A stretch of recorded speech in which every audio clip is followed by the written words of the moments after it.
नमस्कार, मी गंगाधर कदम. आपला किनवट न्यूजमध्ये आपणा सर्वांचं हार्दिक स्वागत. आपण पाहत आहात किनवट परिसरातील बातमी.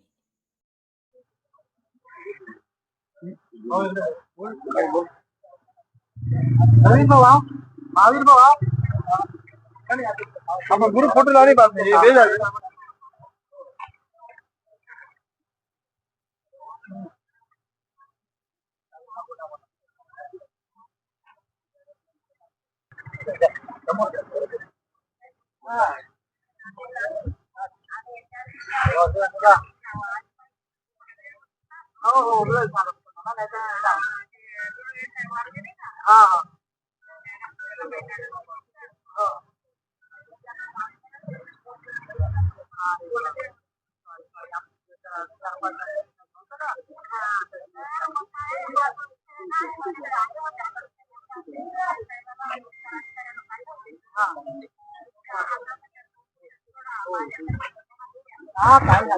पण आपलं काम व्हायला पाहिजे. खूप परेशान आहे पाण्याबद्दल, आपल्याला खूपच काळजी घ्यावं लागेल.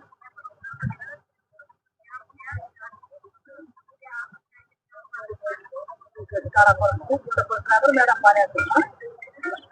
बरोबर काम आपल्याला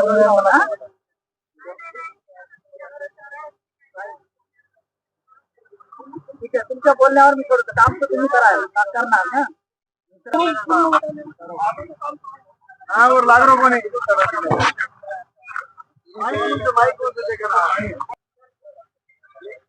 अमित भैया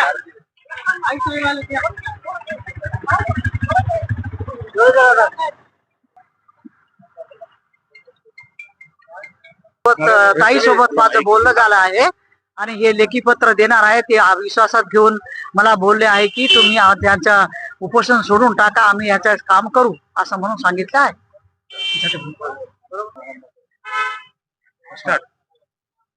अखंड महाराष्ट्रामध्ये या पद्धतीने पाणी पुरवठा योजना खेड्यापाड्यात पोहोचली पाहिजे आणि लोकांपर्यंत हा जल जीवन मिशन हा लोकांपर्यंत पोहोचलं पाहिजे आणि लोकांना शुद्ध पाणी मिळालं पाहिजे. या अर्थी शासनाने करोडो रुपये खर्च करून जे योजना अंमलात आणली, पण त्याच्यामध्ये काही भ्रष्ट कॉन्ट्रॅक्टर हा ग्रामपंचायतीची संगनमत करून हा काम अर्धवट करून जागोजागी विहीर खोदून आणि काही जागेवर पाईप सुद्धा फुटलेले आहेत. त्या पाईपामधून गढूळ पाणी हा विहिरीत जातो आणि विहिरीतून पाणी पुरवठा ग्रामपंचायत तांड्यामध्ये गावामध्ये वाडीमध्ये करतात. पण तो दूषित पाणी, एवढं दूषित पाणी आहे. त्या दूषित पाणी आज पळशी तांड्यामध्ये जर विहीर बघितली तर एवढं दूषित पाणी आहे की तो पिल्याने पोटाचे आजार होऊ शकतात, काही बी होऊ शकतात.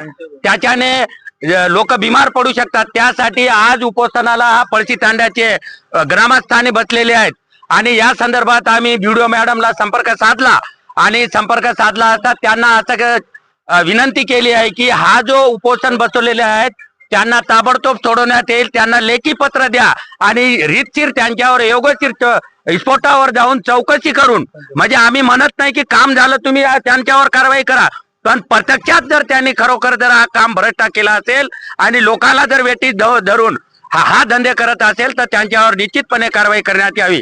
मी या पद्धतीने यानंतर बी शिवसेनाच्या वतीने जर त्यांच्यावर कारवाई नाही झाली, त्यांच्या उपोषणाची मागणी जर नाही केली तर या समोर सुद्धा आम्ही शिवसेनेच्या वतीने आम्ही आंदोलन करण्यास तयार आहे. पळशी तांडा येथील ग्रामस्थांनी आज इथं उपोषणाला बसलेले आहेत आणि या उपोषणाचं महत्त्व आपण समजून घेण्याचं फार गरजेचं आहे. त्याचं कारण पिण्याचं, वापरण्याचं कोणत्याही प्रकाराचं पाणी देण्यापासून ते 2 महिन्यापासून वंचित आहे आणि ज्या जल जीवन मिशनच्या अंतर्गत इतक्या कोटीचा रुपये महाराष्ट्र शासनाने टॅक्स पेअरचा खर्च केलेला आहे. इतका खर्च केल्यानंतर जर ज्या भावनेतनं ही योजना अंमलात आणली होती, जर त्याची अंमलबजावणी प्रत्यक्षात बरोबर होत नसेल तर शासनाने आणि प्रशासकीय अधिकाऱ्यांनी याची नोंद घेणं फार आवश्यक आहे. आज मूलभूत सुविधांमध्ये पाणी हे मोडत असतो आणि जर त्याच्यापासूनच आपण आजही वंचित असणार तर मला वाटतं हा देश कधीच महासत्ता बनू शकत नाही आणि महासत्ताच्या गप्पा आपण करू नये.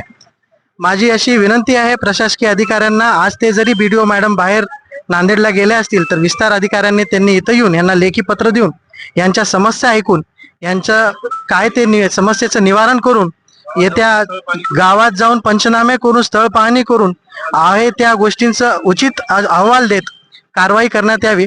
आज या स्थळाला माजी आमदार स्वर्गीय प्रदीपजी नाईक यांच्या पत्नी बेबीताई नाईक सुद्धा इथे उपस्थित होत्या. हा कोणत्या एका पक्षाचा उपोषण नाही, तर इथं सर्व पक्षातले, सर्व घटकातले, सर्व संघटनात्मक लोक इथं उपस्थित आहेत. म्हणून या गोष्टीचं गांभीर्य जितके आमच्या राजकीय मंडळीला किंवा सामाजिक कार्यकर्त्यांनी घेतलेलं आहे, तसंच प्रशासकीय अधिकाऱ्यांनी आणि सत्ताधारी पक्षातल्या नेत्यांनी सुद्धा घ्यावी, ही नम्र विनंती. धन्यवाद.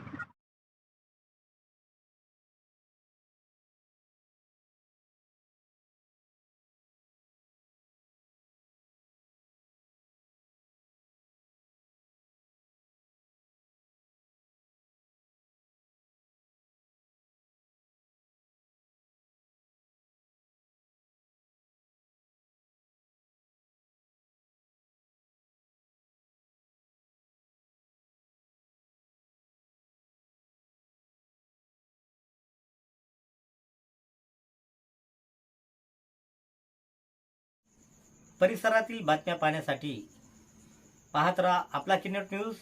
लाईक करा, शेअर करा, कमेंट करा आणि या चॅनलला सबस्क्राईब करा.